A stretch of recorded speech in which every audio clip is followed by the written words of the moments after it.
নমস্কার বন্ধুরা, পপু কিচেনে আপনাদের সবাইকে স্বাগত। আশা করি আপনারা সবাই ভালো আছেন।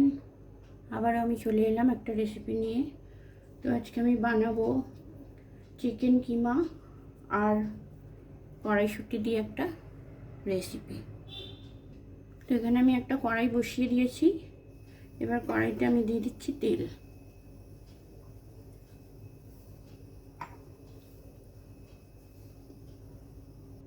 তেলটা গরম হয়ে গেছে, আমি দিয়ে দিচ্ছি হাফ চামচ চিনি, আর তার সাথে দিয়ে দিলাম দুটো তেজপাতা। আর এখানে আমি নিয়েছি গোটা গরম মশলা থেতো করে, ছোটো এলাচ আছে, দারচিনি আছে, আর আছে লবঙ্গ, আর অল্প একটু জয়িত্রী। একসাথে সমস্ত কিছু থেতো করে আমি দিয়ে দিলাম।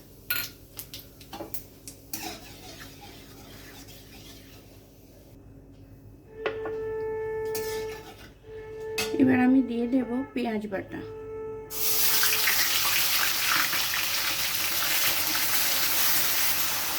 দুটো বড় পেঁয়াজ আমি বেটে নিয়েছিলাম, সেটা আমি দিয়ে দিলাম।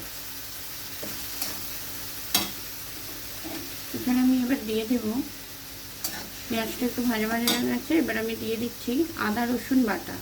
আদা রসুনটা আমি ফাইন পেস্ট করিনি, একটু দানা দানা ভাব আছে।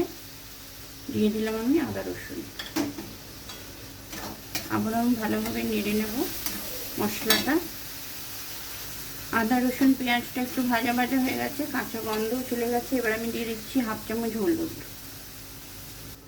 দিয়ে দিচ্ছি হাফ চামচ জিরে গুঁড়ো, দিয়ে দিলাম হাফ চামচ মতো লঙ্কা গুঁড়ো, হাফ চামচ কাশ্মীরি লঙ্কা গুঁড়ো, এটা কালারের জন্য। এবার আমি দিয়ে দিচ্ছি হাফ চামচ চিকেন মশলা, দিয়ে মশলাটা আবার আমি নাড়ব। এবার এতে আমি দিয়ে দিচ্ছি দুটো টমেটো পেস্ট করা, মাঝারি সাইজের দুটো টমেটো আমি দিয়ে দিলাম। মশলাটা একটু ভাজা ভাজা হয়ে গেছে, এবার আমি দিয়ে দিচ্ছি এক বাটি মটরশুঁটি বা কড়াইশুঁটি, ফ্রেশ কড়াইশুঁটি ভালো করে ধুয়ে রেখেছি আমি, দিয়ে দিচ্ছি।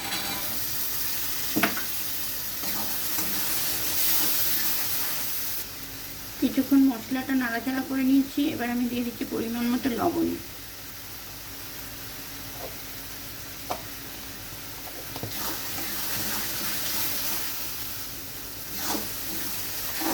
আবারও একটু খুন্তি দিয়ে নেড়ে নিয়েছি।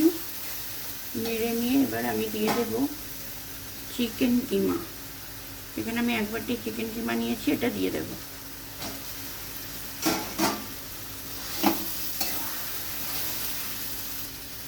কিমা আর মশলাটা ভালোভাবে আমি মিশিয়ে নেব।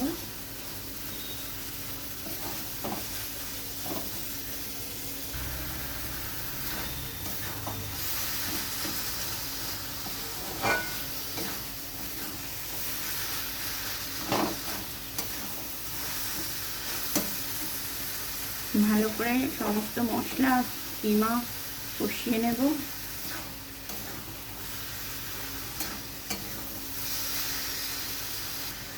এবার আমি দিয়ে দিচ্ছি দুটো কাঁচা লঙ্কা।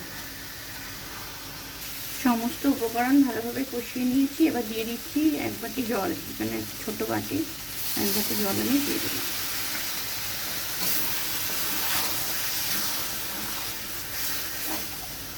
জলটা দিয়ে ভালোভাবে মিশিয়ে নিয়েছি। এবার আমি ঢেকে দেবো 1 থেকে 1.5 মিনিটের জন্য লো আঁচে। আঁচটা কমিয়ে দিলাম। 1-1.5 মিনিট হয়ে গেছে, এবার আমি ঢাকনাটা খুলে দেখে নিচ্ছি চিকেন আর মটরটা সেদ্ধ হলো।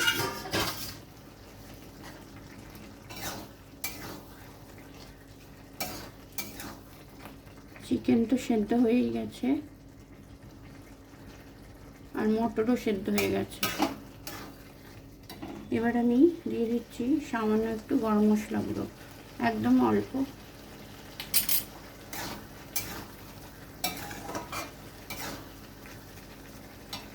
তার সাথে দিয়ে দিচ্ছি কেটে রাখা ধনেপাতা কুচি।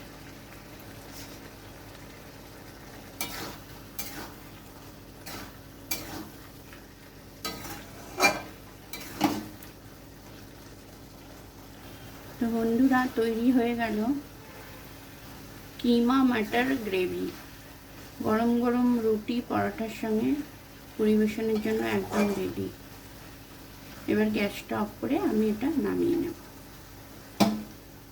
তো বন্ধুরা, কেমন লাগলো এই কিমা মাটার গ্রেভি অবশ্যই জানাবেন। আজকের মতো টাটা।